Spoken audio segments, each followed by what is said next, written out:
아인슈타인이 이제 전성기가 된 거죠. 이야, 이제 엄청난 사람이 아인슈타인의 시대가 열렸네요. 맞습니다. 와우. 이때 놀라울 정도로 대중들이 열광을 해요.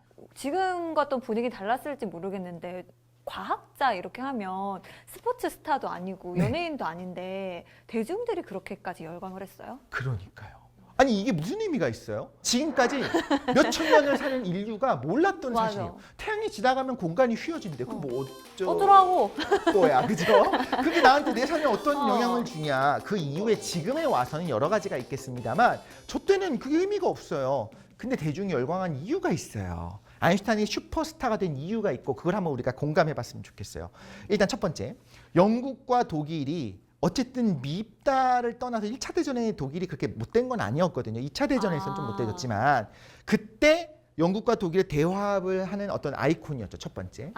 그리고 그때 교수들이 기본적으로 굉장히 권위적이었는데 이런 얘기도 있어요. 아인슈타인이 도착한다고 하니까 빈대학에서 강연할 때 관료들이 다 마중을 나와요. 딱 서갖고 1등 칸 앞에서 기다리는데 저 안 나오고 저 머리 3등 칸에서 그냥 트렁크 들고 오는 걸 본 거예요. 서민적인 모습. 그런 모습들이 이제 기자들이 찍으면서 야 이런 교수님들 이런 천재가 단순한 이렇게 과학자가 소박할까. 아니네. 근데 이게 쇼맨십이 아니고 실제로 아인슈타인이 아까 말씀드렸잖아요. 좀 성품이 온화하고 기본적으로 이제 그 학생들이 물어보는 것도 대답을 잘해줘. 권위적이지 않았던 것 같아요. 과학을 통해서 국가를 초월한 어떤 협력, 진정한 평화 이런 거에 대한 대중적 지지가 당연히 있을 수밖에 없겠죠. 1차 대전이 너무 끔찍했으니까. 자, 이론도 매력적인데 이것도 잘 생각해 볼게요. 시간이 상대적이래요. 그리고 과거로 돌릴 수도 있을 가능성도 왠지 보였어요. 이 말대로라고 하면. 저 우주 저편에 가면 나랑 다른 상황, 과거의 상황이 펼쳐져 있을 수도 있을 것 같아요. 상대적인 거니까. 그러면 전쟁의 상흔을 지울 수 있지 않을까? 동시성의 상대성이라고 하는 말도 안 되는 이론이 있어요. 보면 말도 안 돼요. 동시성의 상대성이라는 게 있다면 어떤 곳에서는 이미 죽은 내가 너무 사랑하는 그 사람이 죽었지만 우주 저편에서는 살아있을 수도 있는 거예요. 상대적이니까. 그럴 수 있겠다라는 거를 받아들이는 거고 우리가 지금 도달은 못하지만 거기 살아있는 누군가가 있을 수도 있다라고 하는 것이 사람들의 마음을 절대적이야 그런 거 없다 다 죽었어 이게 아니라 상대적인 거야 있을 수 있어. 이 과학자가 문과의 마음까지 건드리는 거예요. 근데 이게 약간 그런 이론들의 그 스토리가 그 당시 시대상에서는 많은 분들이 좀 더 다가왔을 것 같아요. 그렇기 그렇죠. 때문에 인기를 얻을 수밖에 없었을 것 같아요. 위안이 될 수밖에 없어요. 네.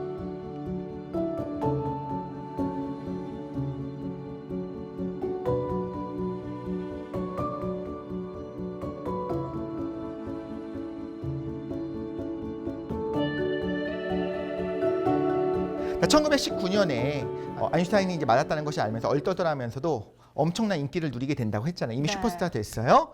그런데 사실 아인슈타인은 우울했다고 해요. 왜요? 두 번째 결혼도 사실 이제 실패에 가까운 상황이 됐고 가장 큰 문제가 뭐냐? 내적인 정합성이 깨진 거예요.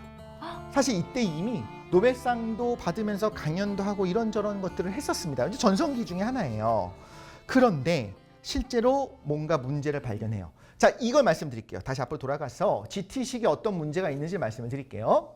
질량이 있으면 공간이 휜다는 거잖아요. 네. 근데 우주엔 질량이 있잖아요. 그럼 우주가 어떻게 돼야 되냐면 공간이 휘어져 있으니까 시간이 지나면 모이거나 맞아. 아니면 팽창을 팽창하거나. 하든가 서 있으면 안 돼요. 정지해 있으면 안 돼요. 맞아. 움직여야 돼요. 돼. 그런데 당시에 천문학계에서의 관측의 결과는 우주는 정적이었어요. 이미 디폴트가 틀렸단 말이네요. 그렇죠. 네. 찝찝하다, 찝찝해. 이 식대로 하면은 태양 주변이 휘는 것도 얘기할 수 있고 이 국소적인 거에서는 맞는데 우주 전체가 그대로 유지되는 게 불가능한 거예요. 당기는 힘밖에 없는데 어떻게 유지가 됩니까? 맞아. 뭔가 이상하죠. 네. 그래서 너무 불편해하면서 뭘 넣냐면 저기 저 빨간 항을 집어넣어. 뭔가 더해졌어요. 뭘 집어넣습니다.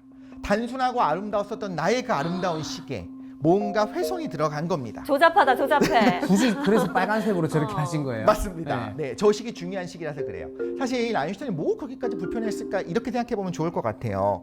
우리가 무지개의 빛은 7색깔이라고 얘기하고 네. 예를 들면 뭐 크레파스는 12색, 24색 여러 가지 48색 있잖아요. 근데 사실 빛이라고 하는 거는 그냥 전자기파 하나고 혹은 빛의 3원색 RGB 네. 세 개만 있으면 모든 빛을 만들 수 있어라고 하면 훨씬 단순하면서 그게 아름답게 느껴지는 거예요. 아니야 48개 필요하고 100개가 필요하고 1000개가 필요해라고 하는 것보다 세 가지의 조합이면 다 돼.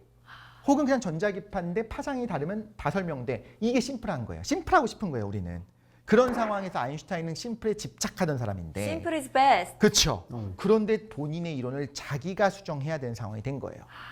굉장히 괴로워하면서 자기가 수정을 합니다. 근데 저는 궁금한 게 있어요.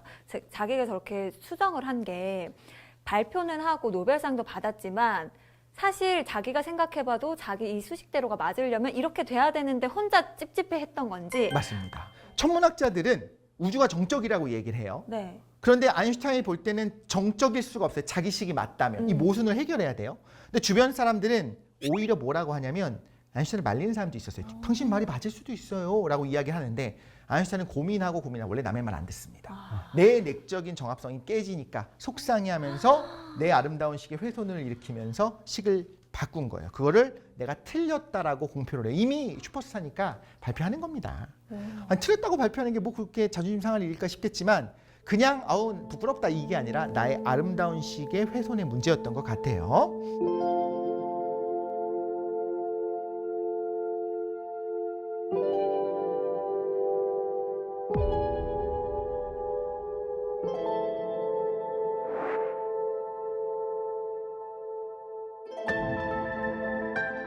(1922년에) 얼마 안 지났을 때죠. 이미 러시아의 당시 무명의 물리학자인 프리드만이 저 람다를 집어넣었다고 그러죠. 람다라고 하는 저 한글 하나 람다. 집어넣는데 네. 람다는 필요 없어요. 그냥 중력 방정식 보면요. 시나리오가 여러 개가 있을 수 있어요. 우주가 커지고 있을 수도 있고 작아지고 있을 수도 있고 뭐 여러 가지 시나리오가 있을 수 있는 거 아닙니까? 이렇게 제시를 해요. 네. 아인슈타인이 안 됐습니다.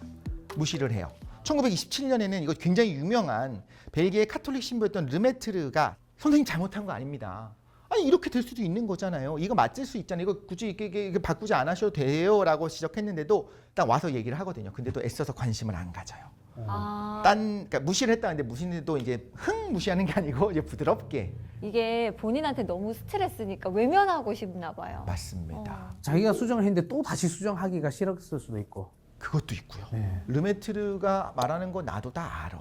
나도 충분히 고민했어. 일 수도 있겠죠. 그렇죠? 내가 모르는 걸 지적하는 게 아니잖아요. 그래서 너무너무 괴로워했었고 실제로는 이야기를 잘 이해하지 못하는 것처럼 보이기도 하지만 실제로 알려는 노력 자체 안 했다는 얘기도 해요. 그냥 딴 생각하는 것처럼 그냥 들려보냈다. 르메트르를 이렇게 좀 그렇게 했다. 근데 29년이 됩니다. 네. 에드윈 허블이라고 하는 그 허블 우주망원경은 이분의 이름을 코리아 딴 망원경, 거예요. 네. 그렇죠? 이 허블이 적색 이동을 통한 우주 팽창, 그러니까 이거는 좀 어렵지만 그냥 관찰을 해보니까 우주가 팽창한다는 증거를 말했어요. 공간이 왜 커지고 그래- 있다.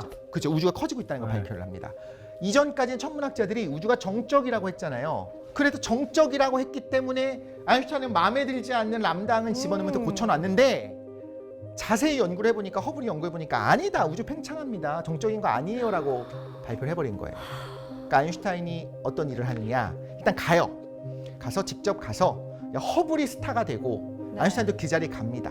네. 그래서 쭉 한번 윌슨산 천문대를 돌아보고 마지막에 31년에 공식적으로 발표를 철회합니다. 내가 틀렸고 이거는 우주상수 람다항은 없는 것이 맞다라고 기자회견을 합니다. 어떤 느낌이었을까요? 근데 사실 내가 틀렸다라고 말은 하지만 오히려 속으로는 좋았을 것 같아요. 저도 그 생각을 했어요. 네. 결국엔 내 말이 내가 맞았잖아. 알아낸 것도 맞고 어. 원래 내가 맞았잖아도 있어요. 그렇잖아요. 그렇네. 봐봐 내가 맞았잖아. 어. 너희들이 틀린 얘기 해갖고 내가 그게 억지로 맞춰주다가 이 사단이 난 거고 사실 내가 맞았다는 어. 걸 발견해서 나는 다시 아름다운 나의 이론을 어. 돌려놓은 겁니다. 커버 맞잖아. 그쵸? 네. 내가 야. 그럴 줄 알았어. 자기 고집이 더 세지셨겠다. 자, 그런데 여기서 중요한 걸 깨달아요, 아인슈타인요. 관측은요, 한계가 있어요. 처음부터 일반 상대성 이론 낼 때도요, 태양 근처에서 실제로 별빛이 휘어지는지 모르고도 나는 내 사유를 통해서 이론을 낸 거예요. 나중에 관찰한 거예요. 그렇죠? 그런데 관찰의 결과 믿고 내가 바꿨다가 문제 생겼잖아요. 아인슈타인은 어떤 생각을 하게 되냐면요. 관측을 너무 믿으면 안 돼. 내 사유가 훨씬 정확해. 처음부터 난 틀린 적이 없었어. 로 가기 시작한 겁니다. 이제 휘둘리지 않겠다라는 생각을 한 것 같아요.